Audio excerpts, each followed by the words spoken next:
Hello வணக்கம், இது உங்கள் சிவி ஸோன். எல்லாரும் எப்படி இருக்கீங்க? இப்போ பார்த்தீங்கன்னா லைவில் வந்து ஒரு சம்பவம் பா. என்ன இந்த அருணுக்கு நேரம் சரியில்லைன்னு நினைக்கிறேன்.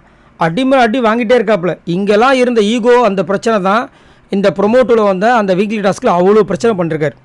என்னென்னா டிசைட் பண்ணிட்டாங்க யார் யார் எந்தெந்த டீம்னு. அதை நீங்கள் ப்ரொமோவில் பார்க்கும்போது உங்களுக்கு தெரிஞ்சிருக்கும் இவங்க இந்த டீம்னு. இப்போ அங்கே ஏன் வந்துட்டு அருண் வந்து அவ்வளோ தேவையில்லாமல் பேசுகிறாருன்னா இங்கே நடந்த விஷயங்கள் தான். இங்கே என்ன பண்ணுறாரு அருண் வந்து இங்கே வந்து எல்லோரும் ஓட்டு போட்டு மெஜாரிட்டி வச்சு இவங்க வந்து தனித்தனியாக பிரிச்சிட்டாங்க. பிரித்ததுக்கப்புறமா அருண் வந்துச்சு என்ன சொல்கிறாருன்னா, ஏன்பா இங்கே வந்துட்டு நம்ம எல்லாருக்கும் நான் எல்லாரை பற்றியும் தெரியும், அப்போ எதுக்கு அங்கே வந்து நான் பேசிட்டு நான் அதுக்கு போய் கையை தூக்கிட்டு போயிடலாமே, அதை வந்து நீங்கள் கையை தூக்கிட்டு அங்கே வந்து நான் பேசி நான் சொன்னதை தான் சொல்ல போகிறேன், இதுக்கு முன்னாடி சொல்லாதையா சொல்ல போகிறேன், என்னை பற்றி உங்களுக்கு தெரியாதா இப்படின்னு வந்து மொட்டையாவது பேசுகிறார். அதுக்கு தான் வந்து முத்துக்குமார் எந்திரிச்சு அடித்து துவைக்கிறார். ஏயா நம்ம பிக் பாஸ் வீட்டுக்கு எதுக்கு வந்திருக்கோம்? இங்கே வந்து எதுக்கு வந்திருக்கோம்? பேசுகிறதுக்கு வந்திருக்கோம். நம்மளுடைய உரிமையை வந்திருக்கோம். நம்ம உரிமையை வந்து அங்கே வந்து சொல்லணும். சொல்லாமல் எல்லாமே வந்து கை தூக்கிட்டு முடிச்சுட்டு போயிட்டா அப்புறம் இந்த பிக் பாஸ் வீட்டில் அப்போ என்ன தான் இருக்குது? எல்லோரும் விளையாட தானே வந்திருக்கீங்க. அங்கே அந்த இன்ட்டு மார்க் வந்து அங்கே ஒன்று போட்டிருக்காங்களே, அந்த மார்க்கில் வந்து நின்று உன்னுடைய கருத்தை நீ சொல்லி அதுக்கு வந்து அவங்க எல்லாம் உடன்படலை, உன்னோட கருத்துக்கு அவங்க உடன்படலைன்னா அதுக்கு நீயே வந்து கோச்சிக்கிட்டு கையை மட்டும் தூக்கிட்டு போயிடலாம் அப்படி நீ அவமானமாக நினைக்கிற? உன்னுடைய நீ சொன்ன கருத்து மக்களுக்கு போச்சா இல்லையா? நீ எதுவுமே சொல்லாமல் அங்கேருந்து உட்காந்து கையை மட்டும் தூக்கிட்டு கம்முன்னு உட்காந்தனா மக்களுக்கு நீ என்ன சொன்ன, என்ன பண்ண உன்னோட கருத்துக்கு அவங்களாம் என்ன ரியாக்ட் பண்ண அதெல்லாம் எப்படி தெரியும்? நம்மளை வந்து ஜெயிக்க வைக்கிறது மக்கள் தான், அது இல்லைன்னு சொல்ல.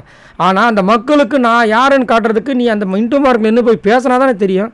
பேசாமே வந்து ஒரு முடிவு வந்து கையை எடுத்துகிட்டு கை தூக்கி ஓகேப்பா இவன் இத்தனை பேர் கை தூக்கிங்களா சரி உட்காரு இப்படியே போயிட்டா அங்கே எங்கேயா சுவாரஸ்யம் இருக்குதுன்னு சொல்லிட்டு போட்டு துவைச்சி எடுக்கிறாரு. இதில் என்ன தப்பு இருக்குது எனக்கு சத்தியமாக புரியல. ஏன்னா இது எல்லாருமே அக்செப்ட் பண்ணுறாங்க. ஈவன் சௌந்தர்யா அக்செப்ட் பண்ணுறாங்க, பக்கத்தில் இருக்கிற அந்த டீம் எல்லாருமே கரெக்டாக அவன் சொல்கிறதுன்னு. ஏன் இவருக்கு இவ்வளோ காண்டு அப்படின்னா இவர் தூக்கி அந்த பாட்டம் செவனில் தூக்கி போட்டாங்க, அதனால் அவருக்குள்ளே வந்துட்டு ஒரு காண்டு.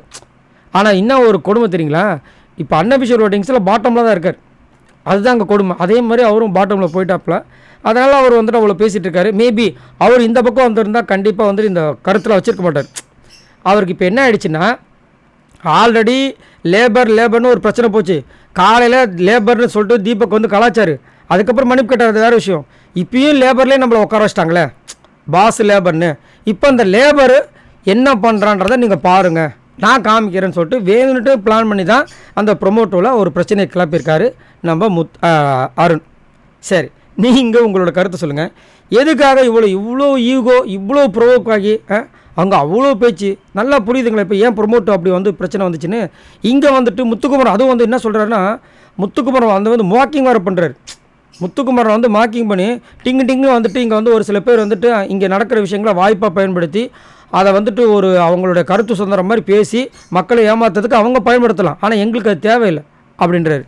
இதில் தேவையில்லாத விஷயங்கள்.